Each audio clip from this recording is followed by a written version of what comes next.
organized crime tore through the suburbs of Chicago, leaving violence and corruption in its wake. Prominent officials were seduced by greed and power, doing whatever was necessary to protect their interests. Everyone was on the take. It would fall on the FBI to weed out the corruption and to find the killer of an innocent woman.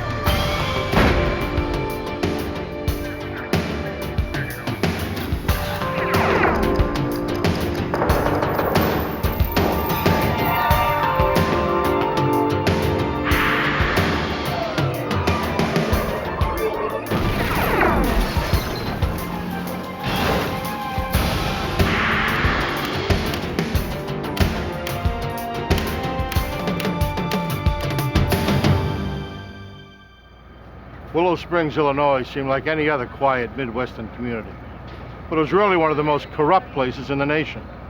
This tiny village nestled just outside of Chicago was in the hip pocket of organized crime. I'm Jim Kallstrom, former head of the FBI's New York office. It was only a matter of time before corruption led to assassination and conspiracy. To end it required a federal sting operation of astounding complexity.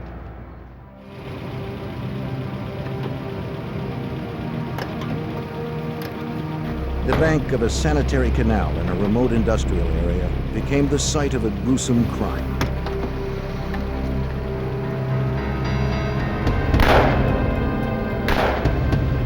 The killers were quick and thorough. Nearby, 2 police officers were out on night patrol. When they heard the shots fired, they became alarmed.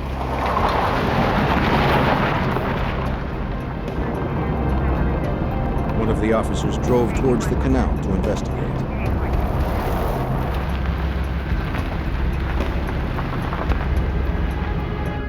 He found nothing as he searched the desolate area.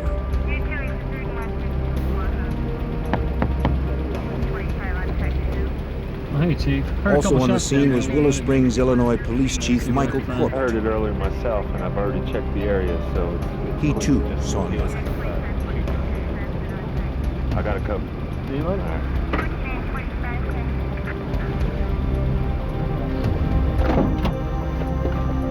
The following day, a prominent local attorney called police to report that his wife was missing. Well, Mr. Masters, we'd like to ask a few questions about your wife. Lieutenant Howard Vanek of the Cook County Sheriff's Department and his partner responded to the call. Attorney Alan Masters said that his wife Diane had been out the night before with colleagues and friends from a local college where she worked. After the meeting, some of the board members would go to a bar. She never came home. There was no sign of her yellow Cadillac. I believe it He said he made calls trying to locate her until 2 in the morning, but finally gave up. For the officers, the information offered little insight. Excuse me a minute.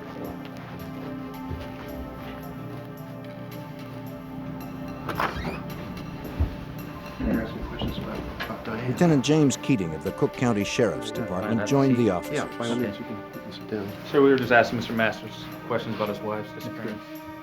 He asked Masters if he could have a look around the Be house. happy to. Sure. Yeah, by all Masters means. agreed. No, not at He all. had nothing to hide. Have a seat. The officers continued their questioning. Anything else you can tell us? As far as I Reluctantly, Masters offered some new information. Somebody works for the college. He suspected that his wife Diane had been having an affair.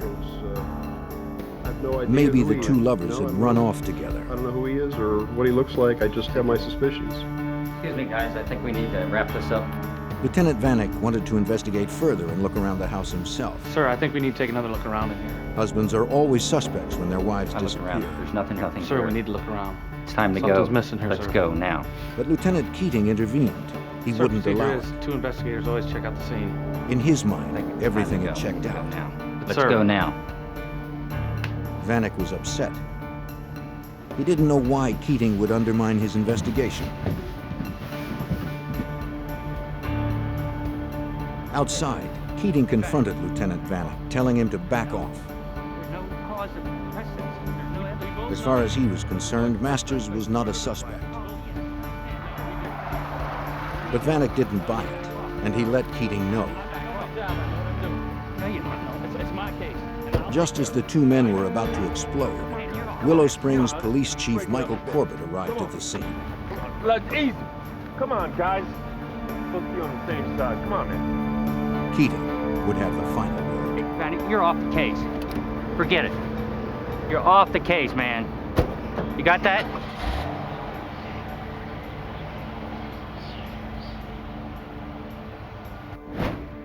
The question still remained, where was Diane Masters? Her disappearance grabbed the media's attention. And Diane, if you would, please come to She had been very active in the local community. Diane had worked hard to help open a shelter for battered women. She was also involved in local politics and sat on the board of the Moraine Valley Community also would like to College. present Diane with this plaque to show She her did how not much we appear to thank have any her for all enemies. the hard work and her dedication in opening this crisis center, something that is needed desperately in this community. But investigators began uncovering other details. It was reported by Diane's friends that her husband was controlling and abusive, and that Diane was planning to file for divorce. Assistant U.S. Attorney Tom Scorza followed the case.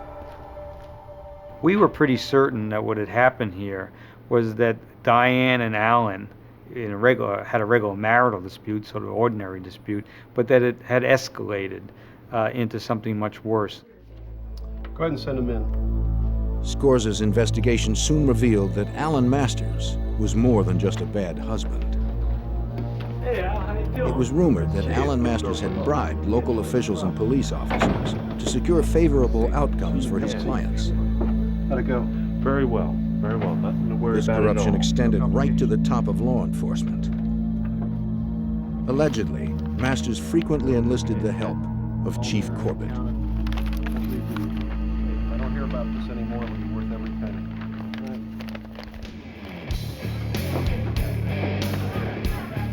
It was also rumored that Masters and Chief Corbett were involved in safeguarding some of the Chicago mob's betting and prostitution rings, which were run out of show clubs throughout suburban Cook County.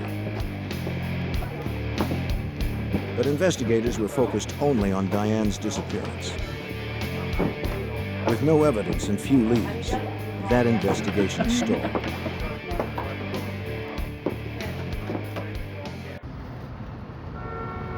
Unaware of Alan Masters or his wife's disappearance, the FBI had already begun an independent investigation into the mob-controlled rackets of the Chicago area.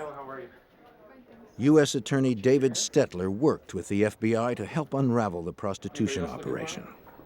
Okay, thanks. At that time, there were a number of topless, bottomless joints that one could go to, and many of them were undercover fronts for prostitution. So you could go in, you could watch the naked girls dancing on the stage, and for a price, you could retreat to the back, either to a booth or a back room, and engage in one form of sexual activity or another with the dancers. The club owners knew that their customers would spend more on drinks and prostitutes if they could use their credit cards. But the patrons were reluctant. They did not want bills arriving at their homes or businesses with charges incurred from nightclubs with seedy names. The club owners found credit card transaction companies that were willing to process the charges using false but respectable business names.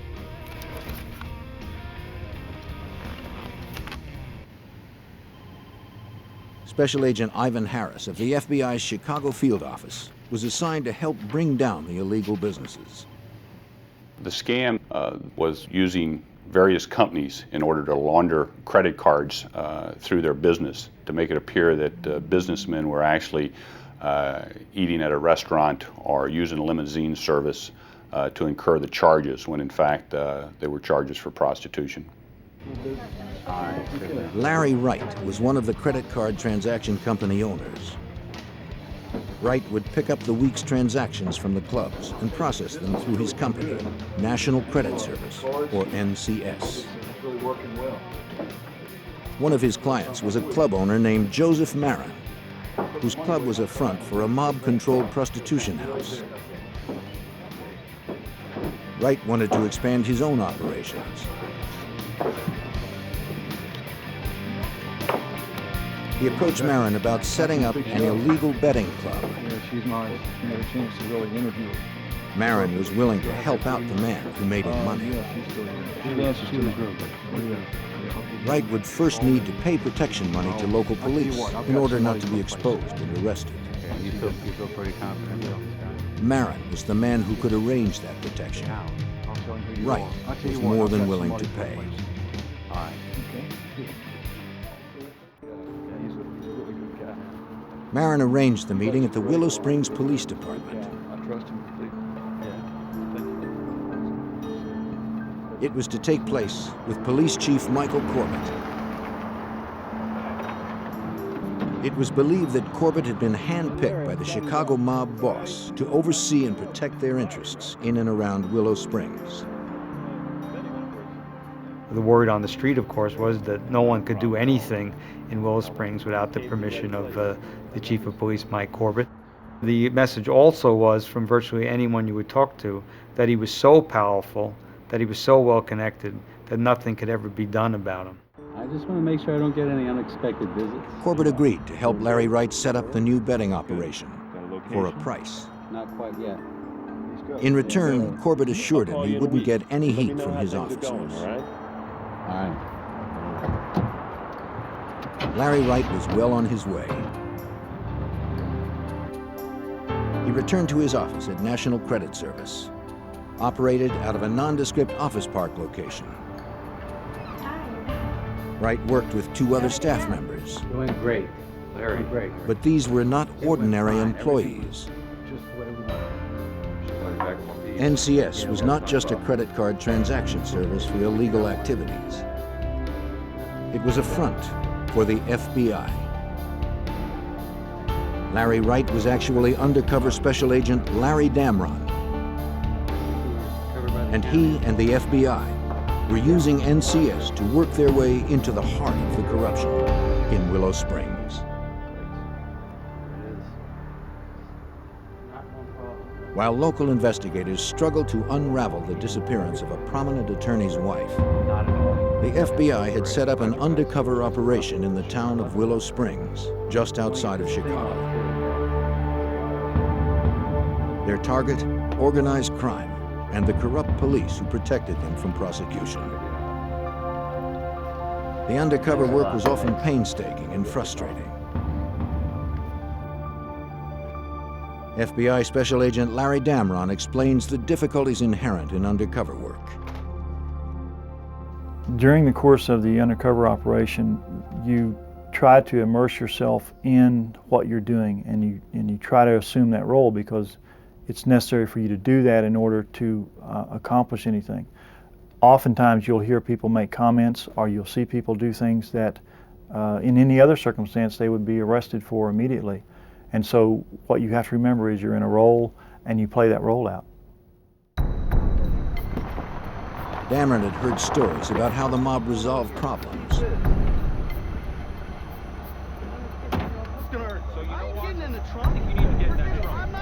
They were swift and violent, and their signature was unmistakable.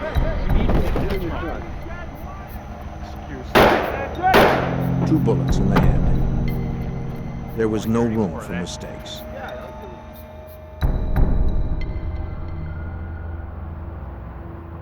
Victor Spilatro, a player in Chicago's organized crime, approached Damron at NCS. Though Victor himself wielded little power, his brothers held tremendous influence within the mob's hierarchy. Damron was starting to move into the center of the violent Chicago underworld. The Spilatros were one of the best-known names of mobsters in Chicago. The older brother, Tony, was the boss in Las Vegas. He represented the Chicago outfit for their interest in Las Vegas. Had been a prominent figure and had been widely mentioned in the paper as having been involved in murders and extortions and things like that. Agent Damron quickly developed a reputation as an effective businessman in laundering money for mob operations. Well, we got everything back here that you need. Why don't you come on back? Sure everything's all right? Spilatro knew of NCS's activities with the local nightclubs. They were under his control. Really appreciate what you're doing. Good, everything's going good with the business? Yes, it's going great. That's great. Good. He told Damron he would have to pay him a cut to stay in business. I'm glad you appreciate what we do for you. Okay, well that's really good. Damron had no objection. The level that we had there is we were paying protection to a fairly important aspect of the mob, the Spilatro family.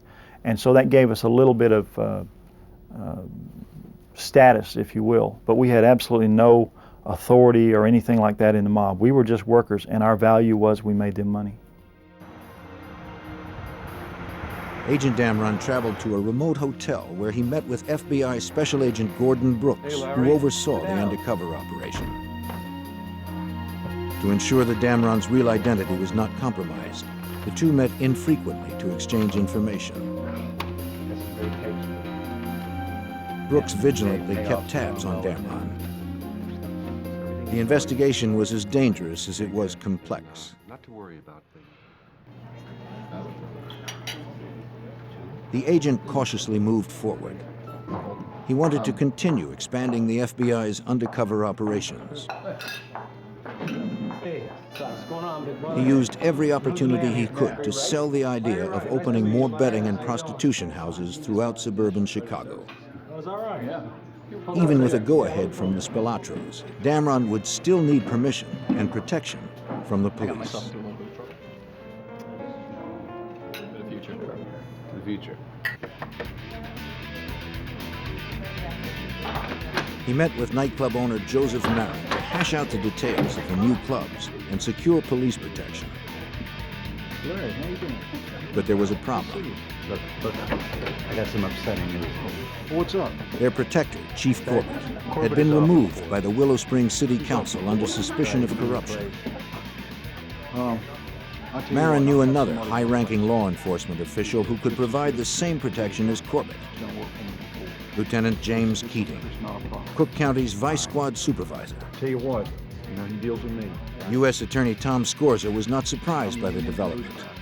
Keating's reputation was well known. Okay, you feel pretty confident about this guy? Jim Keating was a lieutenant in the Cook County Sheriff's Police Department, but if anything, the rank understated his influence. He was a very well-connected officer in a very corrupt department. He had connections with people of higher rank who were also corrupt, and so he was a key figure. With Corbett out of the picture, the FBI shifted their focus to Keating. Damron met with him at a restaurant outside of Willow Springs. It allows me to really concentrate on my job. Keating said he'd have no problem helping Damron expand his operations. One thing we need to understand is if there's a situation that comes up. But any move Damron made would have to be approved by him. I make the decision when something goes down. He warned Damron to play it straight with him and his people. He told us that the one thing that he wouldn't tolerate was if someone double-crossed him. And he said if that happened, that they'd find us with our legs on one of the streets in the area and our head on another street in the area. As instructed by the FBI, Damron proposed another operation. A club that would be a front for prostitution. Hold on to this. He gave the lieutenant the first of many payments to ensure police protection. Looks like a bonus for the guys, huh? Before he left, Keating said he knew someone who might be able to help him. A lawyer named Alan Masters. Though he had no direct dealings with Alan Masters, Damron had heard the name mentioned by Chief Corbett. Well, I knew that Masters was a well-known attorney on the south side of Chicago, that he had a tremendous reputation for being able to get things done, particularly in the local court system, and the scuttlebutt was that he wasn't reluctant to pay bribes or to deal with people however he needed to.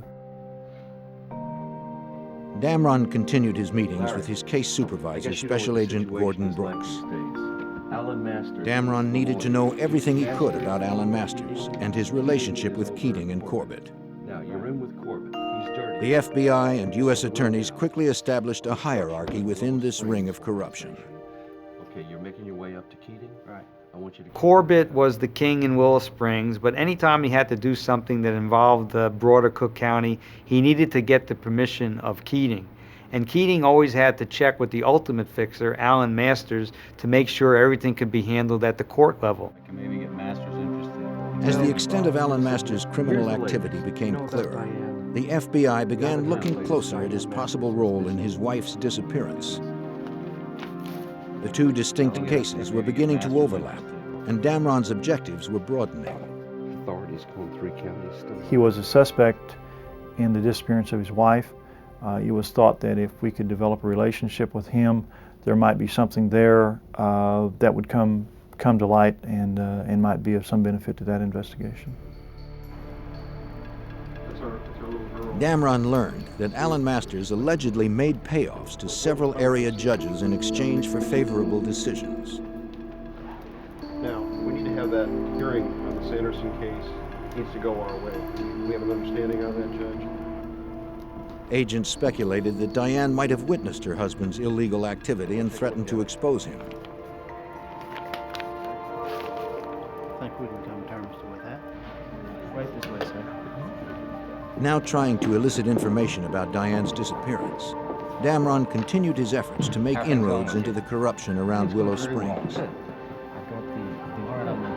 He met with Keating several weeks later to follow up on his plan to open a show club. A good manager lined up.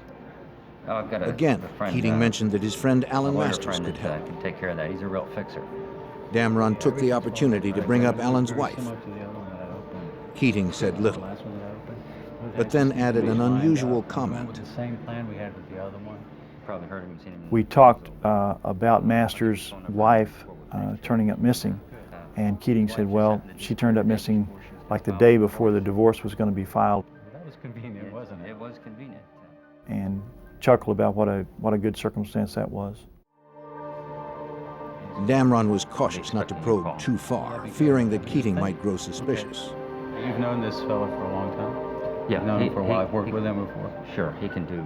As the meeting ended, Keating handed over Alan Masters' phone number, saying the lawyer was expecting his You call. won't be implicated. I just need to make sure lined up. I'm going with the same. He proceeded to set up the meeting with Alan Masters. Hello? Mr. Masters, how are you? This is Larry Wright speaking. The attorney agreed to help push through all the necessary permits and legal documents, which meant bribing officials and securing protection. Yeah, we've been working pretty hard on it for a while now. Well, someone I think it'd be a pretty Masters good suggested location. they get together. Talking about, The meeting was set for the following week, Monday, December 13th. Okay, I'll look forward to meeting you then. I think we can maybe do some business. Okay, thanks. Bye.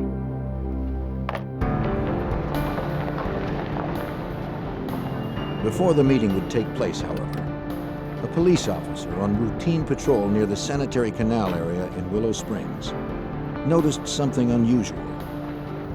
Tire tracks led directly into the canal. He immediately called for assistance. Little did he know that the lid was about to come off the underworld in Willow Springs. I need trucks out here and mark.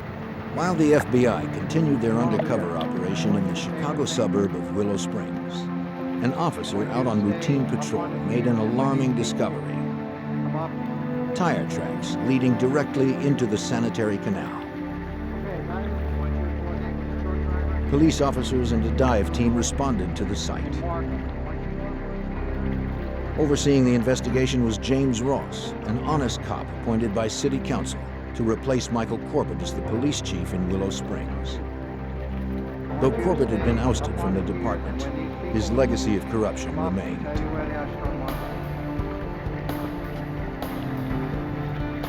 Below the surface, divers found a virtual underwater parking lot. 82 cars lined the bottom of the polluted canal. U.S. Attorney Tom Scorza believed he knew why the cars were there. And who could make a profit by allowing them to be dumped without a police investigation? Those are known as insurance give-ups. People who want to collect money on their car when the car is not worth very much anymore will find a way of losing the car and then reporting it stolen and collect the insurance. My belief was that Corbett had been the approver of all of the dumping of the cars in the Willow Springs Canal. By nighttime, a third car had been dredged up, a yellow Cadillac. The license plate on the vehicle, DGM-19, was well known in Willow Springs. It was the tag registered to Diane Masters. Lieutenant Keating of the Cook County Sheriff's Department arrived at the scene. Chief Ross was surprised that Keating, a vice cop, had been notified. He asked Keating why he was there. Keating had no response.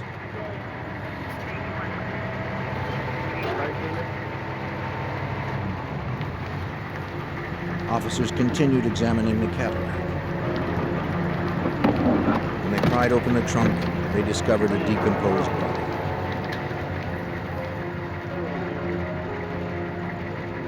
Ross immediately ordered that the car and the body be taken back to a city garage where they could be thoroughly examined for clues.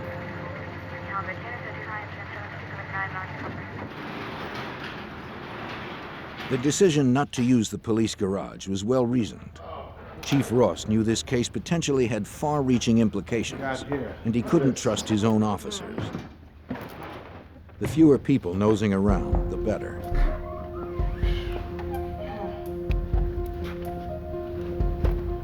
State police began to scour the car and the body for evidence. They found .22 caliber shell casings in the trunk.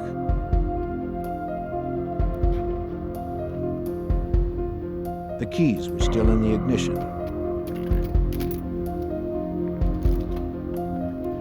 Eerily, the watch on the deceased body and the dashboard clock had stopped at exactly the same time, 1:50. They removed the body for further forensic investigation.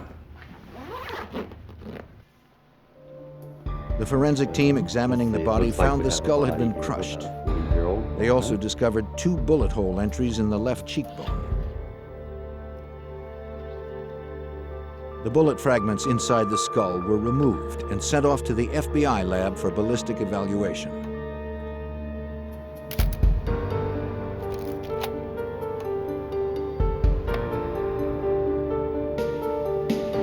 Dental records confirmed what everyone believed. The body found in the trunk was Diane Masters.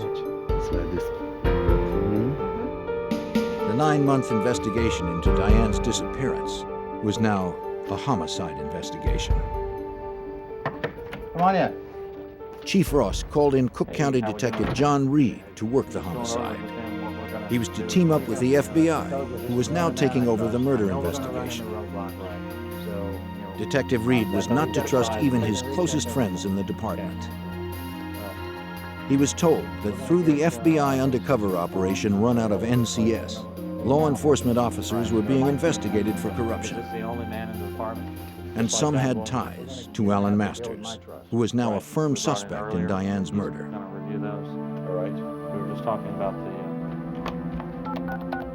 As Agent Harris and Detective Reed initiated their murder investigation, Agent Damron continued his undercover operation. Today to set up a time and place for our meeting. He called Alan Masters to confirm their meeting to set up the show club. I'm jammed. I expect to be in court all day tomorrow. I'm sorry. Well, Masters was evasive and next seemed week's distracted. Okay too, if that's okay with you. Maybe we can work something out then. Just give me some time. He canceled the meeting. Okay, thanks, Mr. Wright.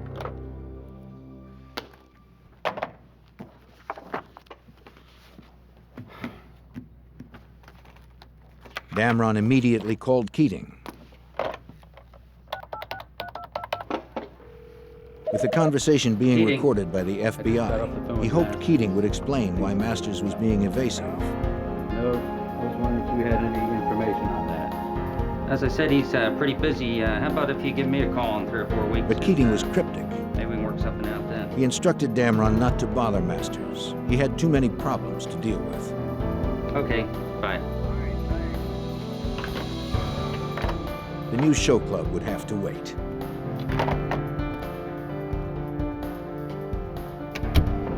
What do you got for me? Here are the transcripts. Damron met with Agent Brooks. Masters and Keating both appeared nervous since Diane's body had been discovered.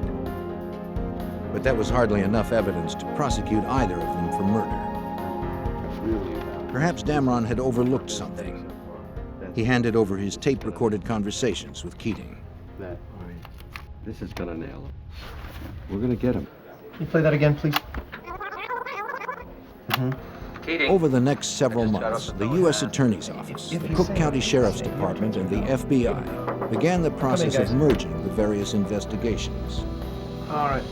Well, The link between them was Alan Masters, Cook County Lieutenant James Keating, and former Willow Springs Police Chief Michael Corbett. If that's the case, if we can It would fall on prosecutors to begin constructing a case proving that the three men and all of their activities represented an ongoing, organized criminal enterprise. we can get the RICO prosecution happening. And what we had to do in order to prosecute Masters and Corbett and Keating for a collection of their activities, including the homicide, we had to show that they made up a criminal organization, a mini-mafia. Appreciate you meeting with us tonight, Mrs. Capstaff. Well, if you guys don't Detective Reed and Agent Harris's first step was to question Diane's friends who had been with her on the night she disappeared. Okay. You said that you followed her home that night. One of Diane's colleagues, Genevieve Capstaff, had actually followed Diane home that evening after a board meeting. And so I just wanted to see, so I followed her. Capstaff claimed everyone on the Moraine Community College Board who worked with Diane suspected that she was having an affair with an economics professor. She admitted that she wanted to see if the two were going to rendezvous. She followed Diane to her street. When Diane turned to go home, Capstaff continued on. Is there anything else that you can tell me? Further that questioning might have been- revealed that all of the community college board members, including Diane, were given a $100,000 life insurance policy as part of their employment benefits. $100,000. Right, yes, but that only covers... The policy specifically stated that proceeds would be paid if a board member died while traveling to and from board meetings. The policy was void when the board member entered their home. That's all, but... We appreciate your Alan Masters claimed Diane never arrived home that night. He was therefore eligible to collect the insurance money.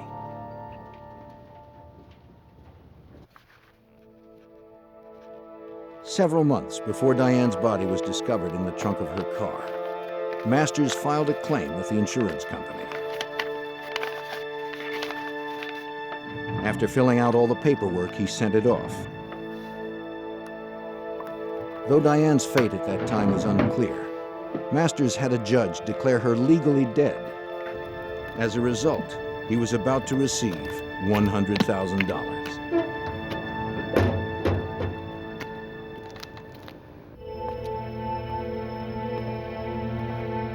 Alan Masters was fast becoming the FBI's prime suspect in the murder of his wife, Diane.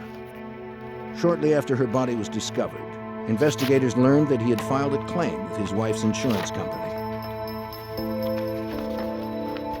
Within a few months, 2 checks appeared in the amount of $50,000 each.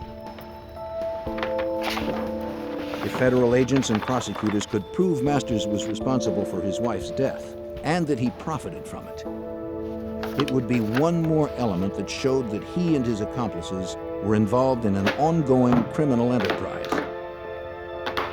Homicide in a federal racketeering case carries much more jail time than a state charge.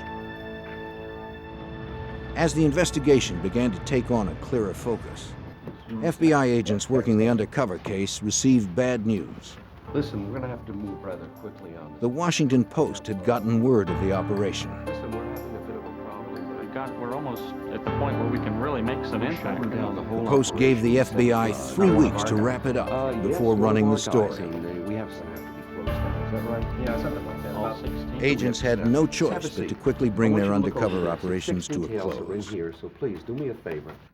For U.S. Attorney David Stetler, the timing couldn't have been better. All right. The project had run its course, and the bulk of the information anybody was ever going to get had been retrieved, and to make the operation go on longer would have resulted in additional evidence, but it also would have resulted in the evidence that had been gathered becoming more and more stale.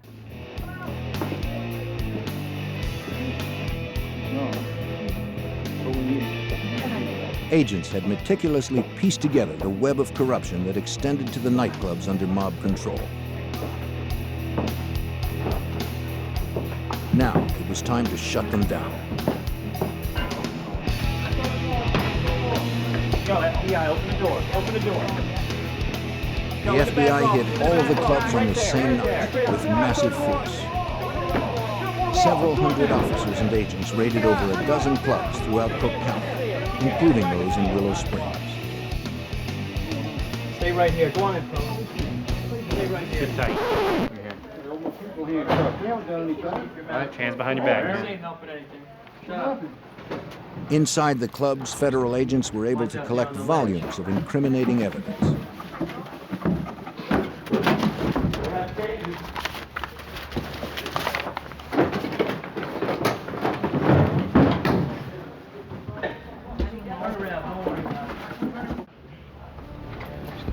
"55 people were indicted, including club owner Joseph Marin,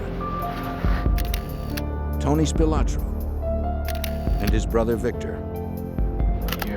They were prosecuted in both the state and federal courts for extortion, prostitution, bribery, and racketeering. Several deputies from the Cook County Sheriff's Department and officers from the Willow Springs Police Department were also indicted and convicted for protecting these businesses. Move a little faster. After 3 years of undercover work, the sting operation was now officially closed. What's your friend's name?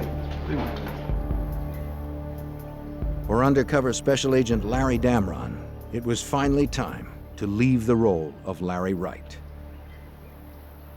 I would say the finish was elation and disappointment at the same time. Disappointment that there were so many opportunities out there to identify other criminal activity. We knew that that it was a good job, that we had gathered tremendous amounts of evidence, and that we had a real insight into some of the criminal activity that was taking place that we hadn't had before. Alan Masters. Local authorities, the FBI, and prosecutors could now focus exclusively on the Diane Masters murder investigation. She said he hit her. They continued questioning her friends and associates, including the man with whom she was allegedly having an affair. There were other things that happened. Economics professor Jim Koselniak. He confirmed that he and Diane had a relationship. He also claimed that Masters had abused Diane physically, mentally, and emotionally. She lived in fear of her husband. Diane had told him she planned to file for divorce. Koselniak also had reason to fear Alan Masters. One night, Koselniak and Diane had met for drinks at a local bar. He recalled that Diane called home to check on her daughter. Instead of getting the babysitter on the phone, Alan unexpectedly answered. Alan? He suspected she was with her lover. I didn't know you were He in was trouble. irate and began to I threaten was her. calling to check on Andra. He vowed to destroy her.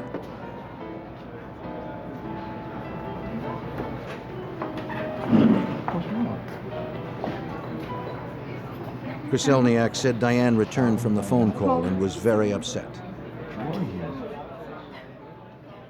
He went to the bar for more drinks.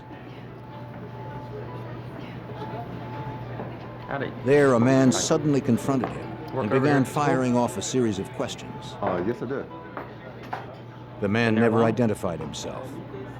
10, 12 years. What's your name? He asked Koselniak's name and where he worked. Koselniak. Koselniak. Though the man said little else, Koselniak felt he had just received a threat. Stay away from Diane.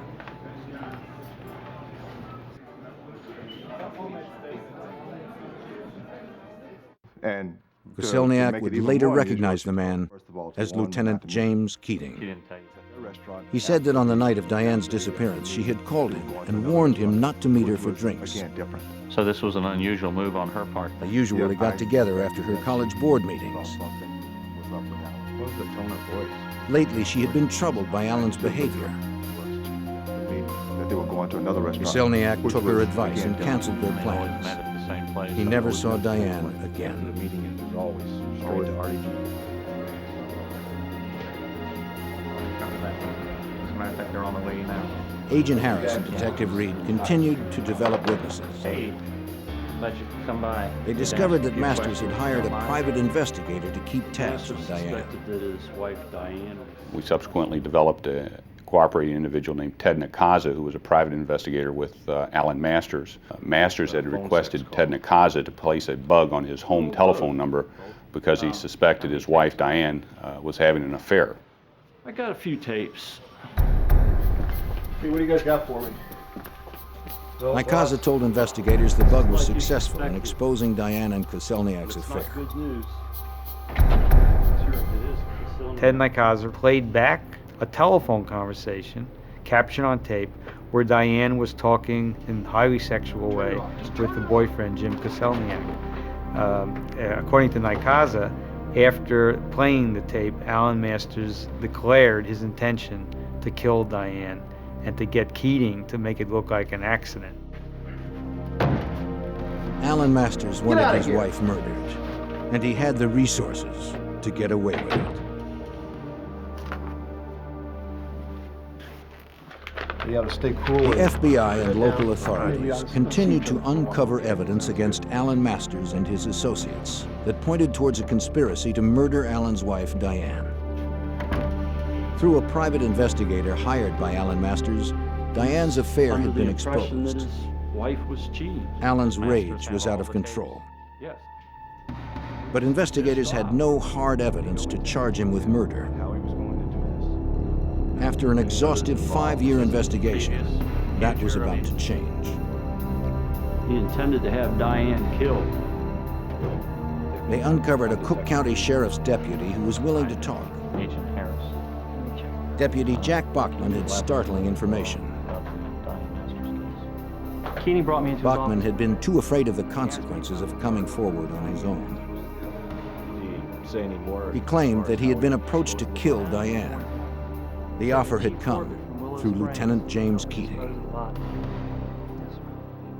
Bachman had a series of conversations with Keating, and ultimately Keating asked Bachman if Bachman would be interested in the job of actually stalking and killing Diane Masters. Bachman said Keating offered him $25,000 to carry out the hit.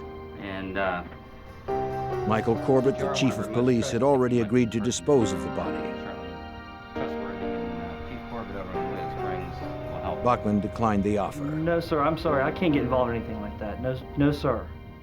Through Keating, Masters had clearly solicited a straighten murder. up this meeting we just had, and Well, no, but he did offer me $25,000. This was one of the final pieces Prosecutor Scorza needed to bring an indictment. He said he wanted to eliminate her. I said, what do you mean by What we were able to show is that when Alan Masters decided to kill his wife, he simply was able to turn to the two police officers that he'd already been working with on corrupt activities and criminal activities.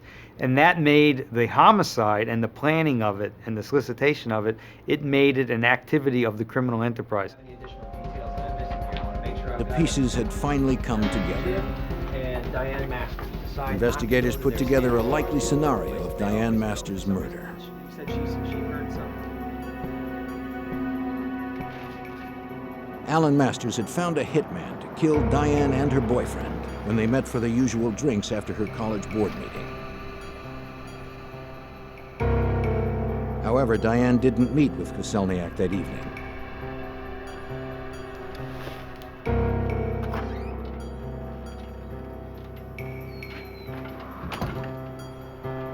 You're home late tonight. Meeting ran late. Furious, Masters took matters into his own hands. Alan Masters was at home babysitting their young daughter. He was setting up his alibi by making long-distance calls all night to prove that he was home. He never expected his wife to walk in the door. She did. She began the process of getting undressed, and he hit her with a blunt instrument, 2 blows to the head. Masters then called Chief Corbett, who came with an unknown accomplice to dispose of the body. They dumped Diane's body in the trunk of her Cadillac. Corbett then drove away with the accomplice following him. Masters remained at home with his daughter.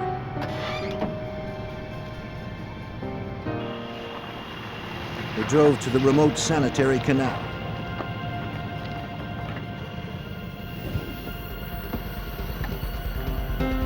Diane's watch was reset to throw investigators off the trail should her body ever be found. They then fired 2 shots into her head. They wanted it to look like a mob hit. They also reset the dashboard clock to 1:50. Alan Masters made sure that he was on the phone at the time to corroborate his alibi. Corbett and the accomplice dumped the Cadillac into the canal.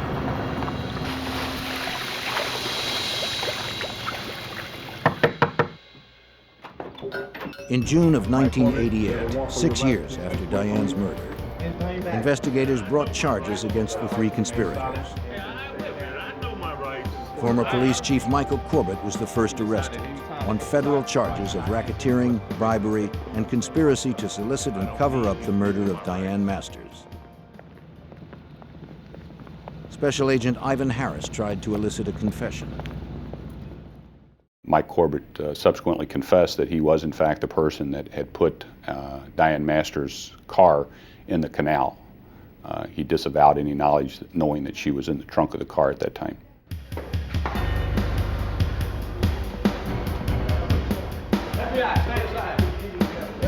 Cook County Lieutenant James Keating was arrested next on the same federal charges. He too denied involvement in Diane's murder.